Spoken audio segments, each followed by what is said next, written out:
then Thursday happened. Now, when we look back, there's different levels of wrestling deaths. There's different levels of deaths of all pop culture, but we're going to specifically talk wrestling here because it's about Hogan. You've got the guys that like you haven't heard about in a while and were out of the industry, and you remember them when you were a kid, like Hercules and the Big Boss Man and Test, Ox Baker. I don't know, guys like that, who Ole, guys like that who you remember when you were a kid, and and then they kind of fell out of the business. You didn't see much about them, and then they pass away, and you're like, oh, that's a bummer. Then you've got the guys. Then you've got the next category is guys like Brian Pillman and Owen Hart and Eddie Guerrero dying in their prime, either by misadventure, accident, or consequences of misadventure. Like in Eddie Guerrero's case, he died of heart issues from the years of his abuse. That's different. That's a gut punch for everybody. Benoit doesn't count. That's a totally different. That's a different animal that we're not getting into. That's a totally different thing. What happened there? But then you've got the category that this guy goes in, and the three that come to mind for me over the past 15 years is Savage, Piper, and Dusty. When they died, I remember sitting all three times. It was during the week, and I'm sitting at my desk at work, and I was literally just, I couldn't breathe. But none of them, as close as they come, maybe Dusty, I guess all three of them, but not like this. This is like the first of my generation, our generation. This is the first like Mount Rushmore guy that has left us. And I grew up in the as a kid of the 80s, and I remember the first time that I ever watched wrestling. Now I love my sports teams, and for those that have known me as long as that, back when I was a kid, most people will when they think of the things about me they remember when I was a kid, it's usually wrestling and Star Wars, not sports. Even though I had my teams, and I was the Star Wars kid and I was the wrestling kid. And I've said this previously, the first time I ever watched wrestling, and I looked it up, thank you, Landy /Graham Coffin, June 10th, 1983, an episode of Championship Wrestling from Hamburg. And the first promo I ever saw was with the then Intercontinental Champion, the Magnificent Morocco, managed by, I'm guessing, I think it was still Captain Lou at the time. I don't think it was Fuji. And that was the episode, if you remember, Willie might remember. I don't know if you do, Reish. That was the one where Jimmy Snuka jumped him and he threw him through all the wooden chairs. And he tore his suit off and everything. And then months later, and so then I'm like, wow, this is kind of fun. So I watched the weeklies. And then the MSG House Show, October 17th, 1983, when Snuka jumped off the cage. That's when I became a wrestling fan. But I didn't have a favorite guy. Like, yeah, I like Snuka, but, I wasn't a big, all right, Bob Backlund's champ. That's nice. And, yeah, a bunch of other heels.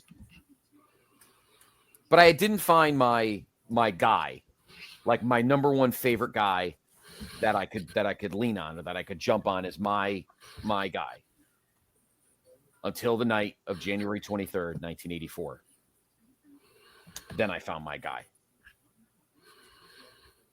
The red American-made T-shirt and the bandana and the pythons and the bronze tan skin. Like he was like, and I didn't even watch him in AWA. So this is the first time I really ever seen him. And he walked in, and of course, as a kid of the 80s, the Iron Sheik, that son of a bitch, and the hostages and all that shit. And that night I had my favorite guy. Now he's not my hero.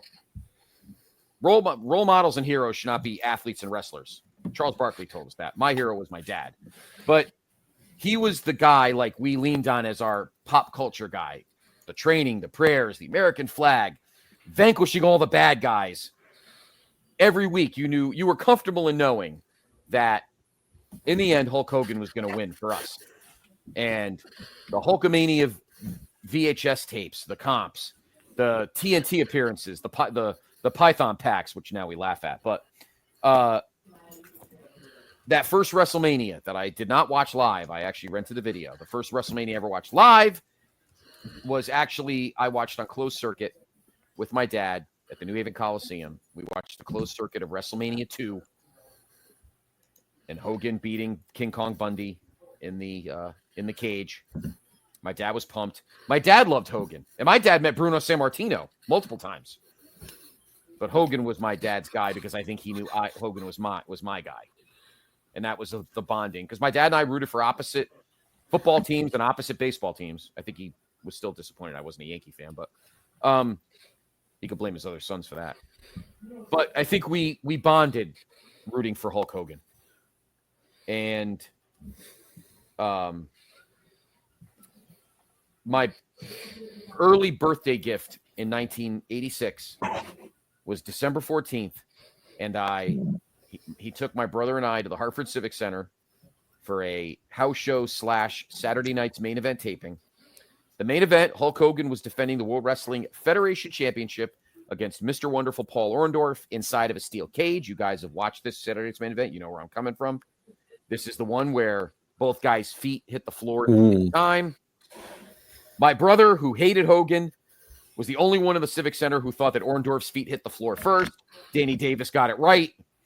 And that was the first time, guys, that I ever saw legit heel heat, because there were people throwing soda cups at my brother and pretzels and popcorn bags. And my brother's looking at me. My brother's like smiling. And I'm like, why are you smiling? I was 12. Like, why are you smiling? I was 13. I'm sorry. I was in 8th grade. I was 13. I go, why are you smiling? He goes, because this is what heat's like. And then I learned it firsthand 14 years later at the Hartford Civic Center at No Way Out 2000, but that's another story. I remember my father taking me to my first live house show taping in February of 87, and that was the first time I saw Hulk Hogan live. He wrestled a non-televised match against Hercules, and I got to watch all of the Piper's Pits that they taped leading up to WrestleMania 3. Speaking of that show, of all the things that I ever enjoyed with my dad, and I took him to, and him and I went to the Baseball Hall of Fame together, and we watched, Notre Dame football together. We watched my alma mater, UNH football together. I sat and watched Yankee games with him, even though he wasn't my team. I think the thing that I remember loving watching with my dad sitting on the living room floor was watching WrestleMania 3. My dad bought it. He's like, I want to watch Hogan and Andre. My brother wanted Andre to win because my brother was an asshole. But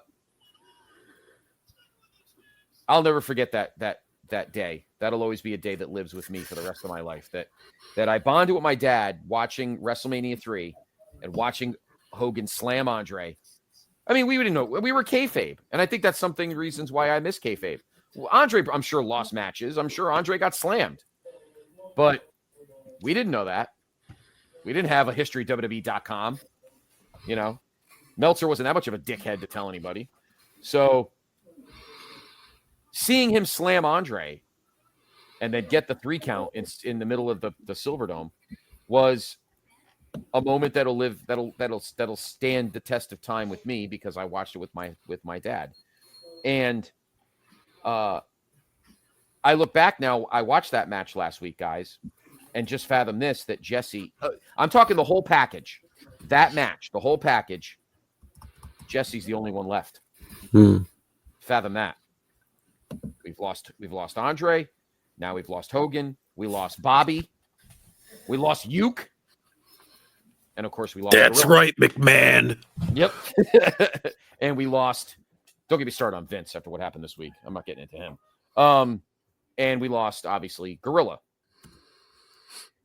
So, and through all the years and going to WCW and, joining the NWO, that was a different generation of wrestling fans who grew up watching him in the black and white with the Sharpie beard in the NWO, And I remember thinking, yeah, that's kind of cool, but it's not the red and yellow, and that's my Hogan. So, I mean, I didn't hate the NWO, and Hollywood Hogan was a good character, and it gave us some wars, but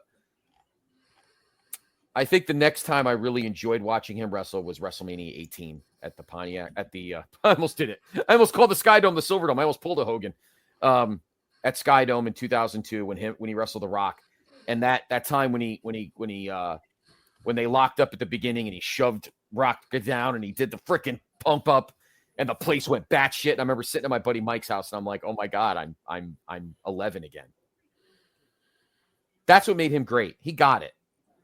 And as a kayfabe fan, and there were a lot of people, this got on my nerves this past week, and this may be an unpopular opinion, and I don't really give a shit. Everybody had to say, and everybody had to put conditions, in spite of his character flaws, in spite of this, we know he was complicated. You know what? Go fuck yourself. All right. I grew up with that guy. We're all humans. We're all flawed. I thought we were I thought we were the group of forgiveness. I guess, to some people it's arbitrary, but this guy made my childhood. When my sports team sucked, when I lost my toys, or when my brother ran over my Hulk Hogan LJN doll because he's an asshole, or he used to take the belt off Hogan and stick it on Greg Valentine's waist. He'd go into my LJN Superstar set and move the belt around and put it on all the bad guys. My brother was a dick. Valentine of all people. No, my brother loved Greg Valentine, but he used to put it on Orndorff. He put it on Savage. He put it on all the freaking heels. He'd open the thing and he would take the belt off Hogan and he'd stick it on other people just to piss me off. Anyway, what we can't deny, and all the work rate junkies, present company excluded, need to get a fucking grip, okay? We understand he wasn't Ric Flair. Nobody's a bigger Ric Flair fan than I am, but Rick is the greatest wrestler of all time. But Hulk Hogan is the greatest sports entertainer of all time. And it's because of that we're all doing podcasts. And we all watch Peacock. And we have a zillion fucking VHS tapes. And we have thousands of DVDs. And we go to shows. And WWE got bought by TKO. And we spend $450 fucking dollars on wrestling tickets. Why? Because of him. There's no him. There's no that. And I'm fine debating that with anybody. But that made my childhood.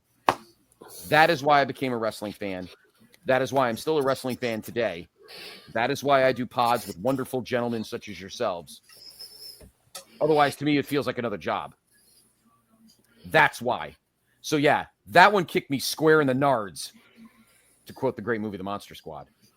I got kicked square in the nards last Thursday. And it took me a whole week to do something. I couldn't do. Ryan Gray and Kelly Nelson, two wonderful human beings, did a great show over on the No-So, like chronicling his career by matches and all that. And Dave Hall and I are going to do a special episode of Through the Looking Glass in August about that. But I watched it. Like a lot of guys, and no, through no fault, you're born when you're born. But a lot of the guys, and fans, they weren't alive in 1985. They know NWO Hogan, or they may not even know that. I can't do a pod and just say, yeah, I remember 1980. I remember this match. And boy, that was a great match. It took me a week to figure out what to say and how to say it. And I finally figured out earlier this week as we were prepping the show, I got to do it with you guys. I wasn't going to do it by myself because I tried twice to record it by myself and I just couldn't do it. I couldn't do it. I needed to have a support system to help me do this. And that's why you're here. And thank you for letting me go on my rant. Steve, I know you're gonna get air. You're gonna get time for yours. And we are gonna get the wrestling. We are gonna get the wrestling. But I needed to do this tonight. It took me a week to get it through my head and to figure out what I wanted to do and how to do it. And so I very much thank you. And I will miss you, Terry Bollea. Thank you for molding my childhood and giving me my favorite hobby